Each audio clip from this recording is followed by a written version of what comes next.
ከተማው ይታያችኋል። ኔትወርኩ የችግኙ ምናምን ከተማው ግን በጣም ርቋልና አይታይም ብዙ። 7 ሰዓት አዛን እያለ ነው እኛ ጋር አሁን። እኛ ሰርጉ በታይ ደርሰናል።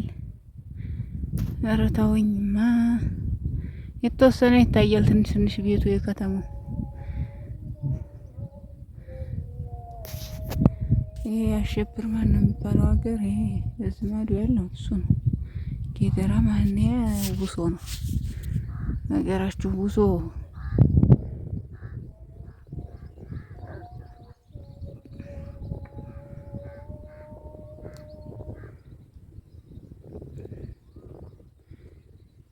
ትንሽ ትንሽ ነው የሚታየው የከተማው ቤት። ቤቱማ ብታዩት ሀገር አስለቅቋል እኮ ማሻአላህ። ስልጣኔ ብቻ ነው የቀረው ትንሽ